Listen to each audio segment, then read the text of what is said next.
Starting a little early. I think we are. A little bit early, right? Yep. Tiny bit. Yep. Want to hear a love story? Okay. A beautiful love. I love love stories. Don't you love love stories? Me too. I love love, period. I love love. Yes, Yeah. I do. I have a book here that is going to be for you if you love love stories. Lakewood is the name of the book. Reggie and Anita's Camelot. It's written by our guest, Reggie Hill, who's on the phone. And good morning, Reggie. Reggie, by the way, served in the Army Security Agency, right? He's a professor, a poet, a technology consultant. He learned how to play mandolin and the banjo, Robin. That's pretty awesome. Two totally differently tuned instruments, My favorite part. He's a financial advisor, and again, the book is called Lakewood. Good morning, Reggie. How you doing? Good morning, Larry and Robin. How are you two today? I'm okay. Where are you calling from? I'm calling from the big city of Oakboro, North Carolina, which is about 25 miles east of Charlotte. Oh, my gosh. See, this is what we all need to do. Just move to a place like that. That's just, I think life will be so much better if we move to a place like that. Wait, you're not getting snow right now, are you? You're not getting, are you? I'm sorry? Are you getting snow right now? Oh, no. We've got lovely weather. It's sunny today and about 55 degrees and supposed to warm up to probably 65 this afternoon. So tell me about your story. Okay. Did you want to talk about Lakewood? Yes, the sir. book Lakewood? Yes, sir. Okay. Yes, sir. All right, because I have two books, also Sunshine's Excellent Adventures. We can talk about that a little bit later on if you wish to. Okay, sure. Lakewood is a place that Anita and I have called home for 37 years. Anita and I go back, we went all the way through school together from the first grade through graduation. We were just little chums in school, didn't date. We went off to college. I went to NC State. She went to UNC Chapel Hill. We started dating then. 2 years later, we got married, and I was sent to Japan in the Army Security Agency, and Anita accompanied me. So we spent our first 2 years of marriage on the island of Hokkaido in Japan. The night she arrived, Larry, it snowed 39 inches. Welcome to Japan. Oh, my goodness. Wow. To give you some configuration on it, it was on the island of Hokkaido. If you remember, the Winter Olympics in 1972 were held in Sapporo, and we were very near there. And that's where I learned to ski in Sapporo back in those days. Okay. Now, Lakewood is the genesis of Lakewood. My grandmother and grandfather had several farms, and one place on one farm had a 7-acre lake that my grandfather built in 1942 and 43. Now, this was back during the war, and gasoline was not available for civilian efforts. So he built this lake with mules and pans and muscle. It took 2.5 years to build it, 7-acre lake. I never heard of anybody building a lake before. There you go, and it's got 3 natural springs, Larry, so the water is crystal clear all the time, full of bass and brim. It's just a wonderful place. That's the centerpiece of Lakewood. Lakewood consists of 50 acres. We've got the 7-acre lake, a 38-acre pasture, and then woods that surround the lake. Anita and I have called it home 37 years. We're very energy efficiency conscious, so back then when we built the house, we built it solar. It faces due south. Also, I put in a geothermal water heat pump for efficiency, which worked well, and solar collectors to heat up the water. So we've kind of not put a fingerprint on the environment, tried to keep it as clean as we could. Now, Lakewood, the book, is a series of stories and adventures and poems about the animals that Anita and I had and experienced here at Lakewood, from beavers to otters to our pets, and so on. So interspersed in the stories, and there's about 21 with a lot of beautiful color photographs, are several poems that I wrote. I would like to read you just the introduction to this. I think it'll set the stage for what the book is about, which is religious-based, okay? Yes. Here's the way it goes. Lakewood, a blessed place. Over the years, the lake at Lakewood has played its role in saving souls. Pastors from many local country churches baptize believers in the lake. How can such a lake not be blessed? Souls have risen here as their bodies were immersed. God's face can be imagined in the sky, smiling approvingly as the baptisms occurred. He must be pleased that Lakewood has a role in salvation. I bet you're right. I bet that's exactly right. Yeah, that was. So what was there before the lake was built? If there was springs. Well, what it was a farm, about a 200-acre farm, and it followed a valley, a natural valley. And my grandfather built several small ponds up the valley from me for the purpose of watering his cattle, okay? And I'm the last pond in the series, and mine is the largest. Most of them are like half-acre to 1-acre ponds just for water for the cattle. But he wanted to build something unique. He was an interesting man. He only had a second-grade education, but he accomplished so much in his life. I have no doubt he's probably the one and only true genius I've ever met. He was a fascinating man. He taught me a lot of things that I carry with me today. And it seems you had a special bond with your grandmother. Oh, good Lord, yes. Did you read my story about Granny Good? Mm-hmm.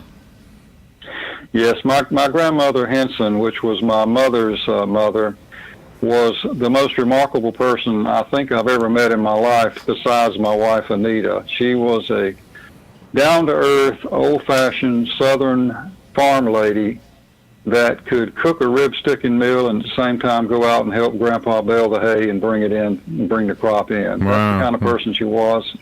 And she just adored me, and I adored her, and I couldn't find anybody that wanted to help me in my mad scientist activities, like building rockets and going out on the farm in the red flaming Willis Jeep and launching them. But she was my missile control officer. I was 12 years old. She traveled around with me, and we had an absolute ball. My memories of that are some of the best I have. Oh my goodness! So 37 years is just marriage. I mean, you were there even when you were a child. Absolutely. I grew up, Larry, 1 mile from where Lakewood is, and as a boy, from the time I was 7 years old, I used to come over and camp out and fish and hunt on this land with my That chums. is awesome. Yeah. Doesn't that just sound now beautiful? now I'm 71 years old. I enjoy it more than I did then. So when you're thinking about the UFOs, did you come to the conclusion that they really were Canadian geese? Yes, these are Canada geese that are on the lake here. The UFOs were the geese. You know, of course, my little boy imagination just, went wild with that. So That's awesome. Oh my gosh, I'm just picturing this beautiful childhood. Am I right? Did you have a beautiful childhood? I did. I grew up in an independent family. My father ran a Gulf service station for 50 years. My mother had a grocery store which adjoined his service station. So it was a simple country life, full of basic values. Everything in our lives pretty much was surrounded by three things. It was, work, family, and our church. Do you know, it sounds like your book is a love letter. It sounds like it's not. It's to Anita. It's to your grandmother. It's to your grandfather.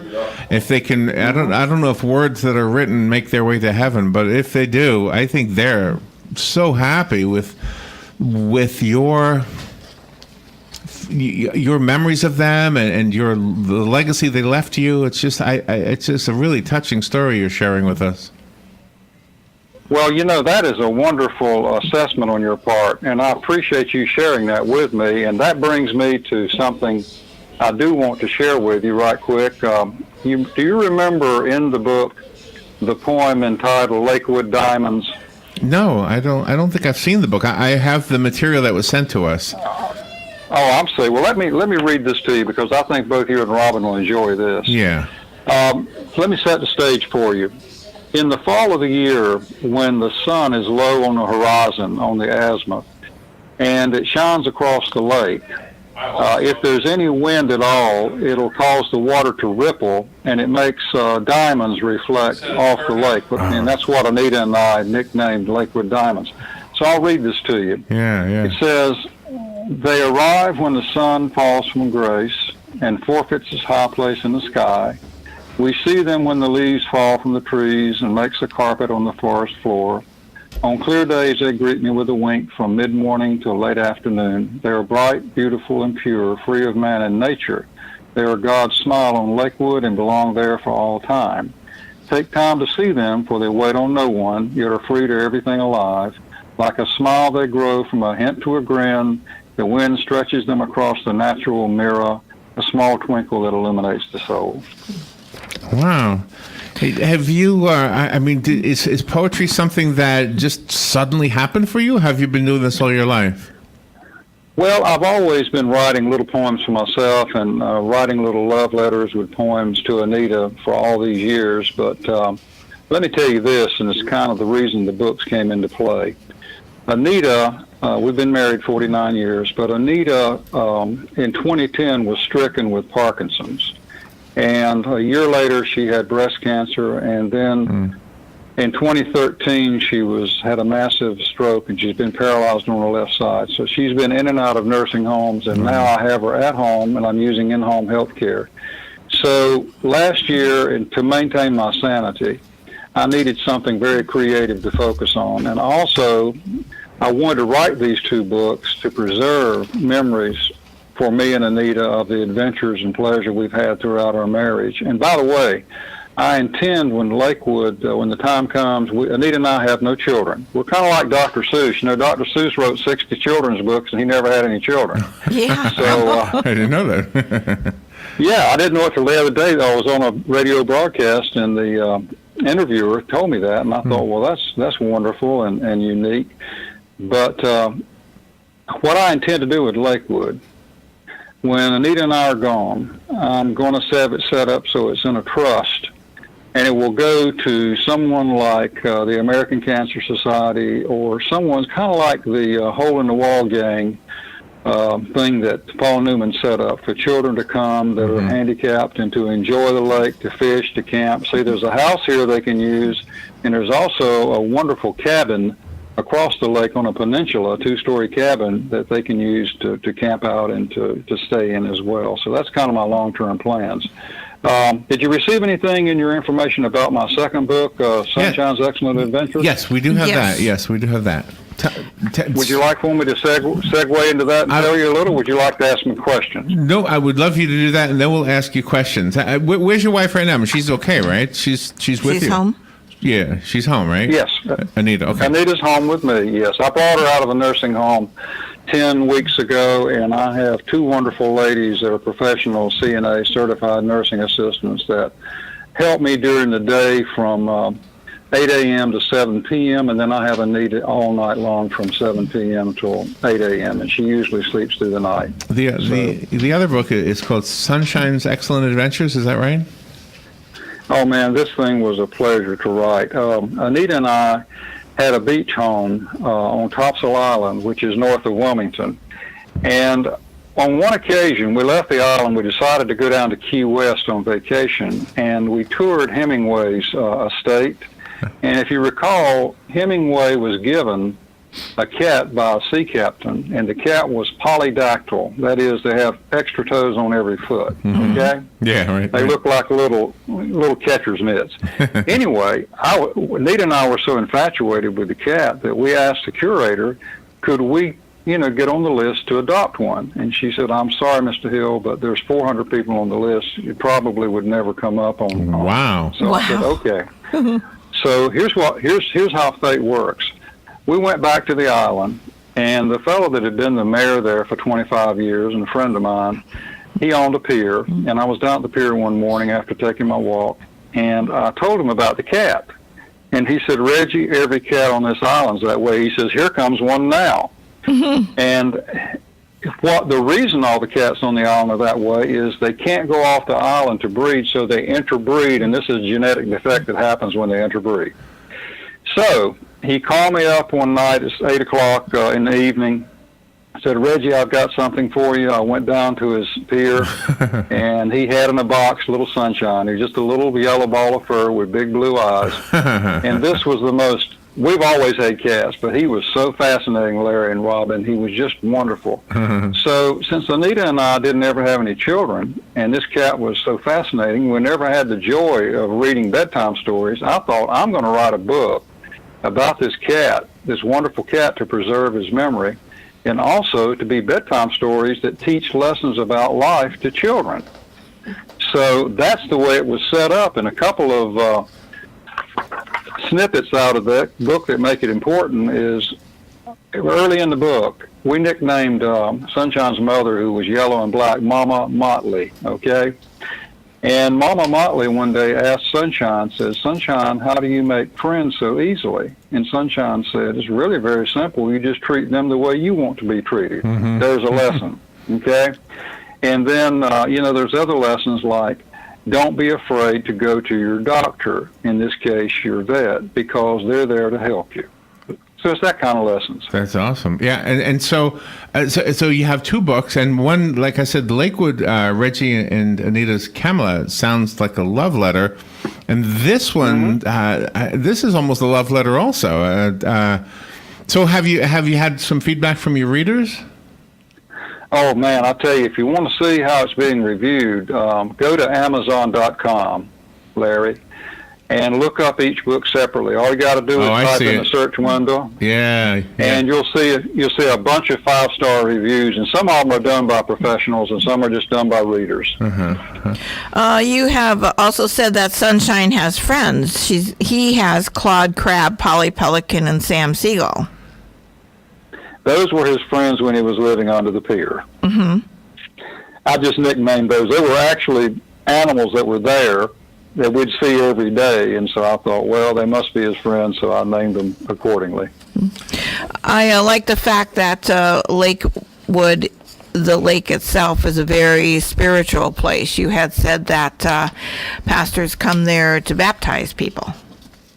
They did years ago, Robin, before the local country churches had their own baptismals, and the theory goes, or the legend goes, I can't verify it, that over 300 souls were saved in this lake. So how did your grandfather make it deep enough? I mean, what's the deepest point in the lake? Well, where the overflow pipe is, I'd say it's close to 15 feet deep. I'd say the average depth is about, except along the shoreline, 6-7 feet. Wow! A lot of water in there, Larry. You had a story about two turtles also. Oh, yes, that's precious to me. Anita and I were out 25, 30 years ago in my little John boat, just cruising around the lake. It was summertime. It was hot. We had our feet dangling down in the water, and we're sitting there talking, and all of a sudden, the water just starts like boiling. There's just tons of bubbles coming up. Well, about that time, up rises what looks to be two huge clumps of moss. Well, what it was two turtles, male-female breeding season, and they were coming to the surface, and the moss was what had grown on their back. Oh my gosh! You know what? This is a love letter, but this is also a thank you letter. You're thanking God. I mean, I can hear somehow. I don't know. Maybe I'm just being romantic here a little bit, but it sounds like, God is looking down and saying, "Oh, thanks for the thank you note." It sounds like you're thanking God for a wonderful, beautiful existence, not just where you live, but who you've been with and where you've been able to visit. And it seems like you've got a really good attitude. And gosh, what better way to share that than through a book so that the rest of us can maybe, by osmosis or something, get a little bit of a good attitude. I think your interpretation is right on target. All those things about me and my thoughts are true. And, one thing I wanted both of these books to do, as the poet says, this veil of tears, I wanted it to help all of us kind of escape, and have a little surcease from sorrow just by reading this book. And it's so much about family also. I'm just so sorry that you both weren't able to have children, but you're really giving the sense of family in both books to the readers. That's what my objective is. I have wonderful friends. And as a matter of fact, I had a birthday party, Anita's 71st birthday party, a couple Sundays ago, and I had 35 guests here, and some of them were friends that go all the way back to our Army days 50 years ago in Japan when we were all newlyweds.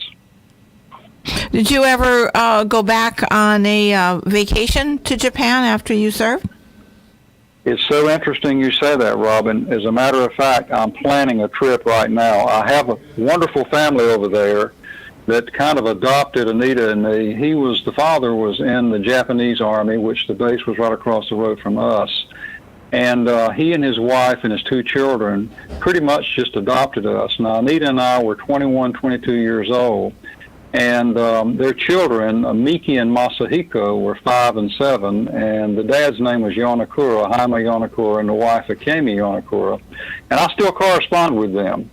Yonakura speaks fairly good English. He was an interpreter in the 72 Olympics in Sapporo. So he and I stay in touch. As a matter of fact, I just got an email with some photographs from Miki, who's the daughter, and she's a faculty member at the Japan Food School, or Making School in Kyoto. And we correspond back and forth. And I'm thinking about planning a trip. The best time that I found to travel there is not April or May, because that's when the Cherry Blossom Festival takes place, and it's really slammed. Oh. So I'm thinking about going either first part of April, or maybe September or October, and I'm trying to put that trip together now as we speak. I speak Japanese fairly well, but I never learned the written language. It's very complex. It's hiragana, katakana, and kanji, and I'm working on that now so that when I do go over, at least I'll be able to read the road signs. And Do you know, I want to talk to you about your voice. You've got an amazing voice. I don't know if you even realize that it's not just the tone, it's your accent, it's your delivery, it's very gentle. You speak exactly the way your book reads, and I could imagine if you could read the book out loud into some of the urban areas of the country. Oh my gosh, those kids would just eat this up. I mean, you would bring such a sense of peace just to the children that could hear you. Well, that's a very outstanding compliment, and I appreciate that. And here's something I think you'll find interesting. We get our electricity from a rural co-op, and I noticed in their monthly publication, they have different events that are going on in our area. And one of them is there's a once a month meeting in Fayetteville. Now, Fayetteville is where the 82nd Airborne Division is located, and it's where when I left military service, that was the last station I was at. They have a poets festival once a month in the Fayetteville Convention Center. And poets come and read their poetry there, and, then they're judged on it. It's not for money, it's just, to share the poetry. So I'm going to get set up to go down there and read some of my poems real soon. That's awesome. I'm glad you're doing that. One of the mistakes that sometimes poets make is they will give their poetry to a musician and say, hey, can you put a melody to this and make it a song? Now, I say mistake. Sometimes that's not a mistake. Sometimes it's a really great collaboration. But sometimes somebody like yourself who can read the poems, you don't need music. I mean, now maybe you've done this, I don't know, but it's just everything you've said so far. If I were a teacher in, I don't know, in New York City or Washington, D.C., some inner city place that never gets to hear this kind of stuff, I just think you would be giving them, even if it was on video, if you weren't in person, I just think it would be a great thing for them. Well, that is so complimentary of you to say, and a good idea, and I can't thank you enough for your comments on my speech and delivery, because I'm not professionally trained in that area at all. Of course, I've done a lot of presentations in my life, being a financial planner and a technology consultant, so that's part and parcel, but thank you for that compliment. No, I'm from Wisconsin, and I've never seen 60-pound beavers. Can you tell me about that story? A 60-pound Oh, Lord, beaver. let me tell you. There are two beaver. There's two beaver stories. The first one took place 15 years ago, and I'd never seen a beaver on the lake. And now, imagine this in your mind. This lake is so big, Robin, that you can drive across the dam. It's graveled across the dam so farm equipment can go across and vehicles and all that. Well, I was walking around the dam about dusk one day, and I noticed that a lot of the trees, the bark had been eaten away as much as halfway around the tree. Well, I went back and got on the internet and did some research and found out that that's what a beaver does. You see, trees get their moisture, the water, through the bark from the ground. So if the bark is circled or ringed completely around the tree will die. So So the reason the beaver rings the tree is so the tree will die. He can cut it down and use it. Okay? Oh, wow. And he had ringed a number of huge trees. Now, if these trees had died, my dam would have been gone. I mean, because the roots would have rotted, and there would just been an infinite number of canals for the water to flow through till the dam was eroded away. So I thought, I got to get rid of this guy. First, I got to find him, then I got to get rid of him. So Oh, no. I had to make a trip to Atlanta, a business trip with a startup company I was going to build. And about dusk, I started walking around the dam again. I had my sturdy old Marlin 39 Golden A 22 rifle with a scope on it. Wow. And as I'm walking around the dam, Robin, way down at the far end of the lake, about 300 yards away, I see him swimming across. And if you've ever seen a beaver swim, you know, you only see his eyes and the top of his head, okay? Yeah. Well, I propped my rifle up on the trunk of a tree. I aimed about 3 feet above him and about 3 feet in front of him. I squeezed off around and he went down, and I thought, well, I just scared him. So I go to Atlanta. I come back 5 days later. I see a big clump floating in the lake. Oh. So I take my saltwater fishing rig with a treble hook, I throw it out there and snag it and bring it in, and it was the beaver. He weighed 50 pounds, 55 pounds, this one, and he had 4-inch teeth. And the bullet went in one eye and out the other. Talk about a lucky shot. Oh, man. Oh, Wow. man. So did you keep it? I mean, did you Wow. stuff it or something?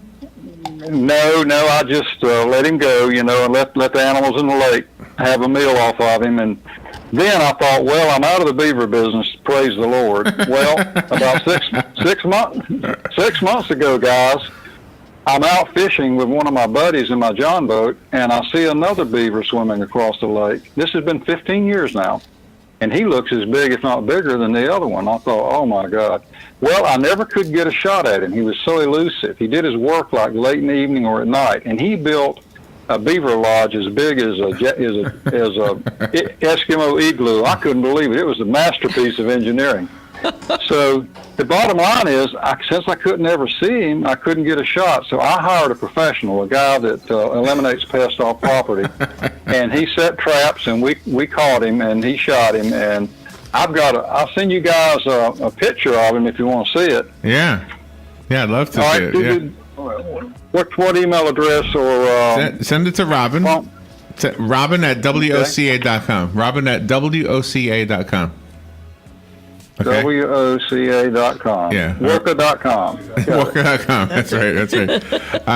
You are a delight. Thank you so much for being on the show with us, Reggie. Tell Anita we said hi, and you are a gift from God, and you may not even know that. Thank you for your service, by the way. I wish we could have had some mandolin or banjo music while we were talking. That would be awesome. Go get the book. I found both of them on Amazon, and they are, as Reggie said, getting really good reviews. Thank you, Reggie. Thank you, my friends, and call me again. We'll talk some more. That's awesome. We'll be right back.